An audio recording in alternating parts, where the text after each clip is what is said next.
All the young dudes by MsKingBean89, Chapter 68, 4th year, March.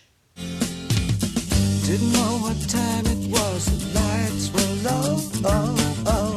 I leaned back on my radio, oh, oh. Some cat was laying down some rock and roll, that is all he said. Then the loud sound, it seemed to fade, came back like a slow voice on a wave of fate. That was no DJ, that was hazy cosmic time. Saturday, 8th March 1975. Considering the events of the spring term, Remus was not expecting much of a celebration as his 15th birthday approached. Of course, the Marauders were as pleased as ever to prove him wrong. As usual, everything was planned with extreme secrecy, and Remus was completely unaware until the very last moment. It was the Saturday before his birthday, and he had been lounged on his bed reading, with one of Sirius's records playing low in the background. He often borrowed the record player and camped out in his bed these days. Sirius never seemed to mind. It was only about 9 o'clock, but he was alone, and considering an early night. Just as he had made up his mind to get into his pyjamas, Sirius burst into the room with a wicked grin on his face that could only mean one thing. It was going to be a long night. "Ready?" he said, bounding across the floor, bringing in the smell of wood smoke from the common room fireplace. "For what?" Remus asked, calmly, marking his place and setting his book aside. "For your birthday surprise, obviously," Sirius sighed, as if Remus was being very slow. "Come on, up you get. Shoes on, please. Wear those mad muggle boots you've got, with the crazy laces." Where are we going?" "Out." Sirius began digging around in his trunk. He withdrew a pair of muggle jeans and a plain black t-shirt. "Oh, you mean out? Remus raised an eyebrow, as Sirius began to undress. "Yeah, take your cloak." Sirius looked good in muggle clothes, Remus thought to himself. Really, most people look better in a t-shirt and jeans than they did in a school uniform or 17th century robes, but Sirius wore everything well. Remus asked no further questions as he laced up his boots. It was clear that Sirius was enjoying the surprise, and he saw no reason to spoil it. He was led down the stairs, feeling very odd in jeans and a travelling cloak, but still not complaining. Sirius probably thought they looked like the eye of Muggle fashion.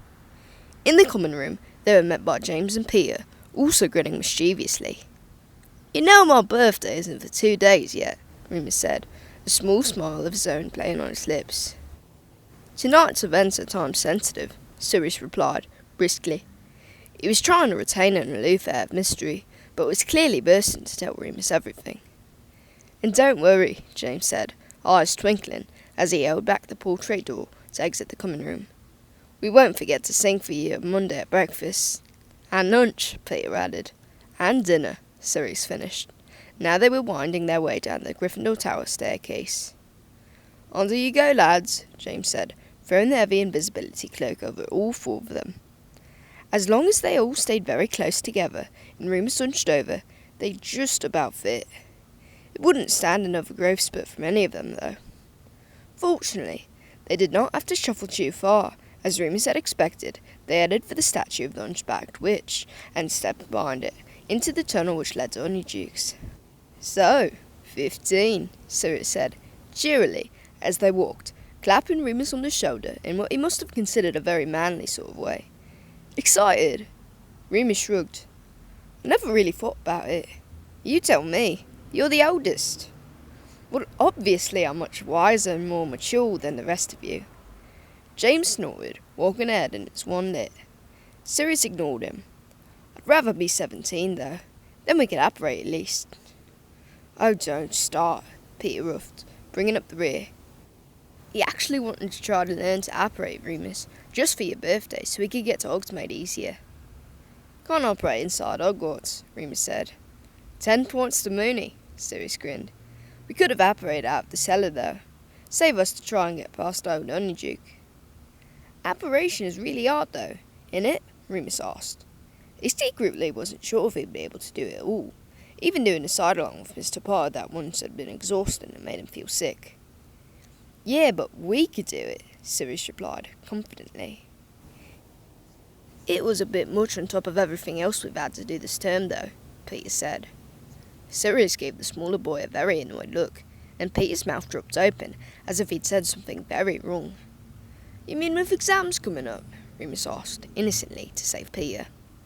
He was amazed Pettigrew had managed to keep quiet for so long as it was, though it wasn't as if James and Sirius were half as discreet as they thought they were.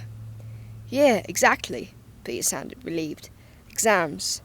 I'm definitely going to fail History of Magic this year. Definitely. I'm never getting an owl in it. They talked about next year's owls for a bit longer, bemoaning their own unpreparedness in the subject or that, though Remus was actually quite looking forward to them, especially the practical exams. Finally, they reached Honeyduke's cellar, and this was where their plan somewhat fell apart. Bugger, James said, as he tried the locked door. He's usually still up doing his accounts or whatever. Must have gone to bed early. Or he could be out, Remus suggested. It's a Saturday night. What are we going to do? Peter asked. Alone Mora? Oh, but we can't do magic. Let me see. Remus stepped forward, fiddling in his back pocket for the hairpin he'd had since the summer. Easy, he said, inspecting the lock. He bent over it and inserted the pin, stroking it slowly upwards and listening carefully. The satisfying click told him it had worked, and he stepped back, opening the door with a flourish. Ta-da! You beauty! James cheered. Come on, let's go. Once inside the shop, it was even easier, as that lock worked from the inside. Then, all of a sudden, they were out on Hogsmeade High Street in the cold night air. It was deliciously thrilling, being somewhere they shouldn't. Remus didn't even care if they got away with it or not. He followed Sirius and James up the cobbled street, past the 3 broomsticks, the closed shops and post office. The 2 excitable boys stopped abruptly outside another pub, one Remus hadn't been to before. The sign swinging above the entrance said, Dog's Head, with an appropriately gory image beneath. There was an A-frame chalkboard on the pavement outside which read, Live music tonight, open mic, Muggle tribute acts. Oh my God! Remus exclaimed. This was absolutely the last thing he had expected. Now he knew why Sirius was grinning so broadly his cheeks must hurt. What do you think? The dark-haired boy asked, eagerly. Sirius promised us you'd love it, James said, sounding less sure. Remus just stared at the chalkboard, then at Sirius. I love it, he confirmed.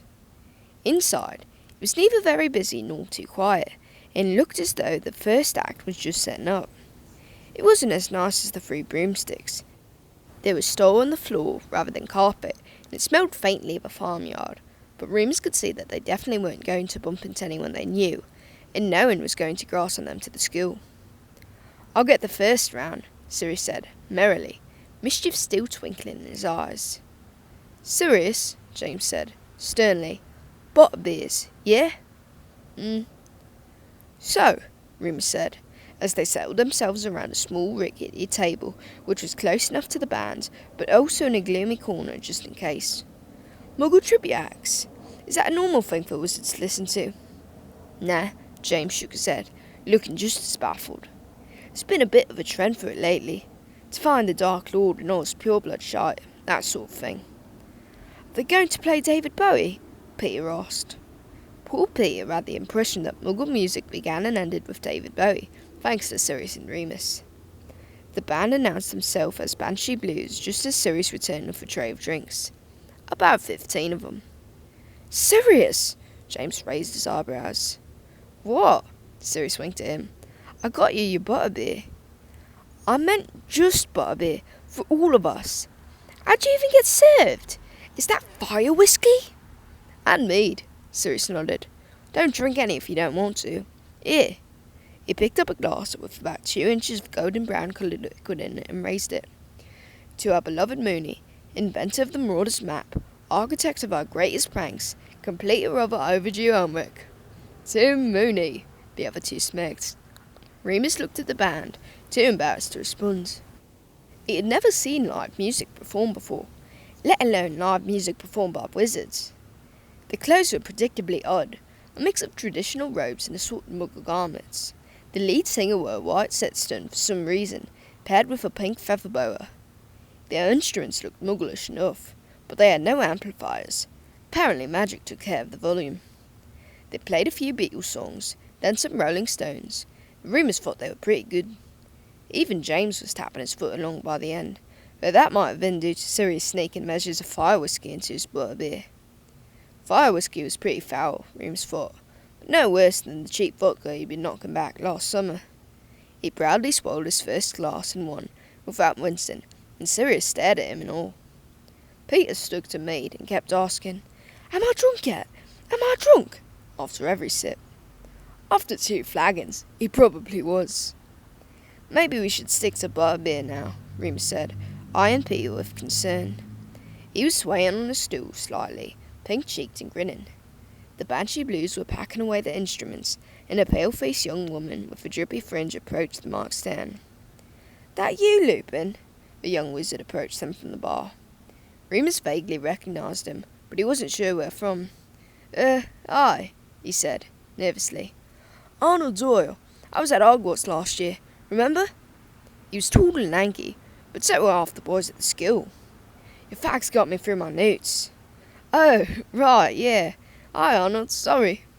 He still wasn't sure he remembered him, but the whiskey had made him feel friendly and warm towards everyone. "What you doing here?" "Girlfriend's playing." He nodded up the stage, where the drippy-looking girl was tuning an acoustic guitar. "What about you? Thought you were still at school." "It's my birthday," Remus grinned. "Snuck out, innit?" Arnold laughed. "Gotcha. Well, I won't dub you in. Can I buy you a drink? So thanks for the cigs." "You're the right kind of man, Arnold," Sirius called out, more loudly than he needed to in such a small pub, where he'd been matching Remus drink for drink. Arnold just laughed and went back to the bar. His girlfriend started playing. A Bob Dylan song it sounded like, but Remus wasn't that familiar with folk. He still couldn't remember ever having sold Arnold anything, but Arnold clearly felt a debt was owed because he bought Remus an entire bottle of fire whiskey and set it down on the table. "Happy birthday. Come of age, have you?" "Actually," Peter started, then stopped as Sirius kicked him under the table. "Yeah," Remus replied, smoothly. "Cheers." After that, things went a little wobbly, but he definitely decided smoking was a good idea. And Sirius, keen not to be outdone, agreed. "Those things stink, Mooney," James complained, pulling a face. "And what does he mean your fag's got him through his newts?" "You must have me confused with someone else," Remus shrugged. Sirius burst into hysterical giggling. The next band, in Remus's opinion, was the best. They were called Dragon-Eyed and played a lot of Slade, Status Quo, and Black Sabbath. It made Remus want to get up and dance, but he wasn't as drunk as Sirius or Peter, and not completely lost in his inhibitions. He couldn't help singing along towards the end, though, as almost everyone in the pub was by this point. It seemed somehow like such a good idea to get up on his chair, waving his glass above his head, so the whole pub roar was great fun, and after 2 attempts to climb up on his own stool, quickly caught by James, who was in better command of his faculties, ended up with his arms slung around Peter and James, swinging this way and that, singing at the top, also taken by the sook that they were still singing as loudly as they could as they staggered back for Hogsmeade to the high street, arm in arm, tripping and laughing as they went. Out in the cold air, Remus felt a little bit sharper and slightly guilty as he realised what state Sirius and Peter were in.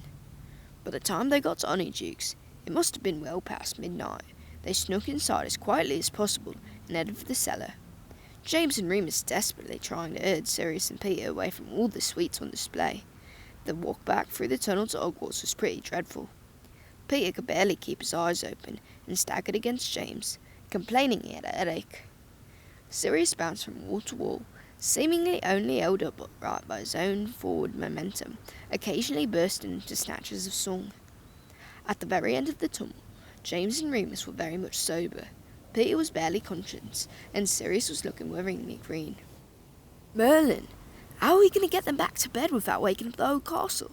James huffed, still supporting Peter. Sirius promptly leaned over and threw up. "Christ!" Remus grabbed his shoulders, as he was in danger of toppling forward into the pool of sick. He pulled Sirius's hair back, quickly, and patted his friend on the back. He looked at James. "Why don't you take Peter with the cook? It'll be easier. I'll wait a bit with him." He jerked it at Sirius. then summon the cloak in half an hour or so. Easier with Chew, anyway. Good plan, James said, gratefully. You sure you don't want me to watch him? Sirius sat down on the ground, very suddenly, head in his hands and groaning. Nah, I've looked after pissheads before, Remus smirked. You go. Cheers for the birthday, James. It was bloody brilliant. James flashed him a smile before disappearing under the invisibility cloak with Peter still clinging on for dear life. Remus sighed and sat himself down next to Sirius. He pointed his wand at the mess opposite. School dry, and it was clean. Sirius groaned again and rested his head on Remus's shoulder. Remus chuckled softly. All right there, mate? Ugh. Yeah, sounds about right. Hey, don't puke on me, okay? Thirsty? Yeah. Remus drank the last of his bottle of fire whiskey, then touched his wand to the opening. Aguamente, and it filled with crystal clear cold water. He handed it to Sirius. Don't drink too fast or you'll puke. Sirius sipped it a bit, eyes still closed. His face was a bit pale and clammy, but he still looked 10 times better than Remus probably did. You're so good at this stuff, Moony, he slurred, leaning heavily on Remus's shoulder. Yeah, Remus grunted, picking knocks and holding my drink. And magic, Sirius murmured, sleepily. Yeah, we're wizards, idiot. I'm good at magic, Sirius sighed. But you are magic, you know? You're drunk and talking bollocks, Remus laughed. Oi, don't fall asleep. I've got to get you back. Shut up, Sirius replied, nodding off. Remus sighed and wondered if anyone had noticed if they just stayed put.